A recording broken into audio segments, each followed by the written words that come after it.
اخوان، السلام عليكم ورحمه الله تعالى وبركاته. اليوم غادي نهضر على واحد الموضوع مهم جدا، الا وهو القميله او معروفه بالفاش. بزاف ديال الدراري كيجيو عندي المحل ديالي كيسولوني اشنو غادي نديرو هاد القميله، راه حنا وهلكاتينا الطيور ديالنا. اليوم عندي واحد الدواء فعال الا وهو الايفوميك. انا اليوم غادي نشرح لكم كيفاش تعطيو الايفوميك للطيور ديالكم، جميع انواع الطيور بما فيهم الحسون وبيروش والكناري. اخوان، قبل ما تبداو تعطيو الطيور ديالكم، اول حاجه غديروا هي البرا. ملي تجيبها هاد الايفوميك راه كتباع عند مول الفراغ ولا عند الفرماسي، تجيبها غتقطع على داك الراس الماضي. اول حاجه اللي غدير بها غتقطع على داك الراس الماضي هذاك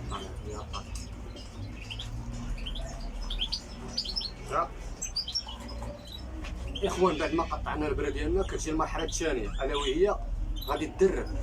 قبل ما تبدا تقطع الطيور غادي تدرب عليها غير بالماء. غتجيب واحد شويه الماء غتهزو بحال هكا، غادي تدرب نقيطه وحيد نقيطه وكذا شويه غتدرب على قبل ما تستخدم الايفوميك. نقيطه وحده ما تفوتهاش، حيت هاد الايفوميك راه خطيره جدا واعره قوسها الطيور. الطير ما تفوتش ليه نقيطه وحده، وكدير لي اعاده جوج سيمانات بحال انا اليوم السبت الجاي لا السبت الاخر نعطيه هاكا كالدراري. الان غندوزو المرحله ديال العلاج على الايفوميك الدراري.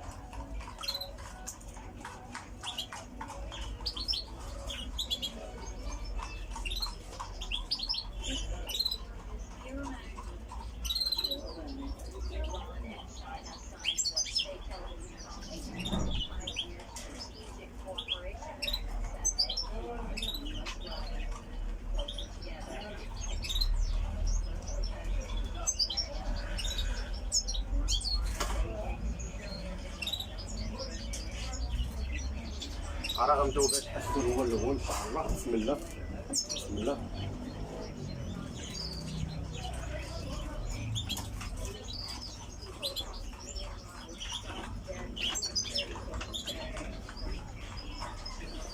نشدو الطير ديالنا الليض اللي صغير هاكا، نحكمو مزيان صغير. غادي نحاول تشكلي راسو بحال هكا، وغادي نفوق هنا. الا كان ريش بزاف وما بغاش يطلع تقدر دير شويه الماء غير من الفوق، غير ريش فهمتي، تعري ليه هاد البلايصه هنايا فوق الجلد، فوق العرقات. يبان لك واحد العريه هنايا في الرقبه ديال الطير. مشى غتشد ايفوميك نقيطه وحده هنا تحت فوق الجلد ديالو، فوق الجلد نقيطه وحيد صافي. غادير لي بحال هكا الراس بشويه باش النقيطه تسرح. الطير ديالنا زوين ونطلقوه في بلاصتو. اللي غدير لك هكا غتحسب 15 يوم وتعاود ليه. راه غنشدو واحد الطير ديال الكناري.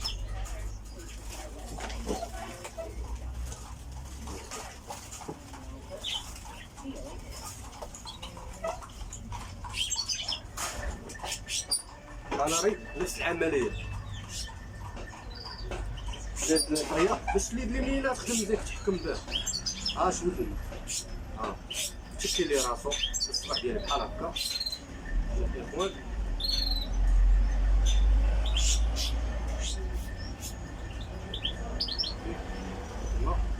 حري ليه هنايا في الرقبه ديالو. حيت الخوت القميله راه كتكرفس الطيور بزاف، كتاكل من الريش ديالهم كتكرفسهم بزاف صافي.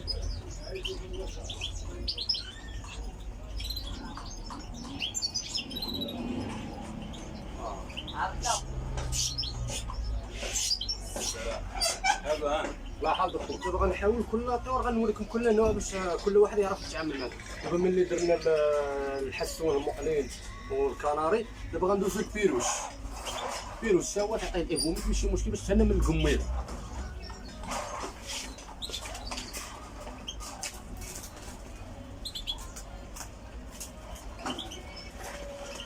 البيروش تقضيح شويه حاول تشدو مزيان.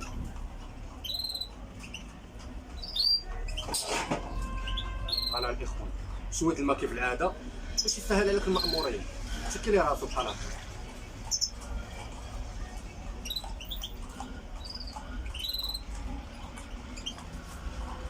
كتولي عندنا واحد الكثير هنا كيبان لك صافي كتقطر ليه الطيب.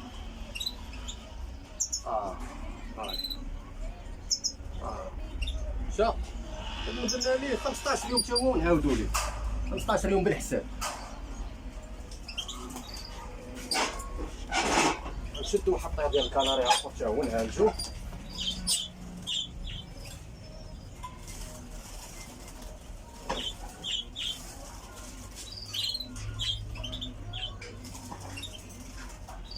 انا الدراري واحد الطويره ديال الكناري على فكره هذا راه شنايبر تا هو تعالجو ماشي مشكل. حيت القميله راه تكرفسو خويا، راه الخوت راه الريش ديالو تاكلو ليه حتى الصحه ديالو تمرضو فيها. ساهل هذا، خاصكم غير العقل، غير خدم بالعقل وتدرب عليه. تدرب عليه بالماء هو الاول. صافي نقيطها وحيده ها انت باش يبان لكم هذاك الشيء مزيان.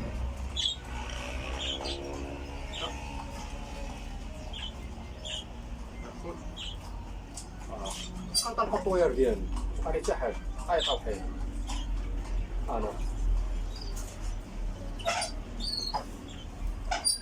والخوت واحد المعلومه مهمه غادي نزيدها لكم في الاخر ديال الفيديو، هي الايفوميك كتاثر شويه على البيض. بحال بالنسبه للدراري اللي باغيين يزوجوا شي طيور غتعطيهم قبل واحد الشهر باش غداويهم، فهمتي؟ دوز عليها شهر 14 يوم 15 يوم دوز الشهر باش ما يكونش الله يحفظ البيض يكون خاوي ولا شي حاجه، فهمتي؟ كتعطى قبل باش تهنى من القميله، حيت ملي كيتزوجوا الطيور وكتريح وكتقرض راه كتكثر القميله على الجد كتكثر وكتكبر، تقدر تقتل الوليدات تقدر تقتل كلشي. دابا تلاقيهم صغار واحد شوي وداوى الطويرات ديالك، وديك الساعه الله يسهل الجميع الخوت.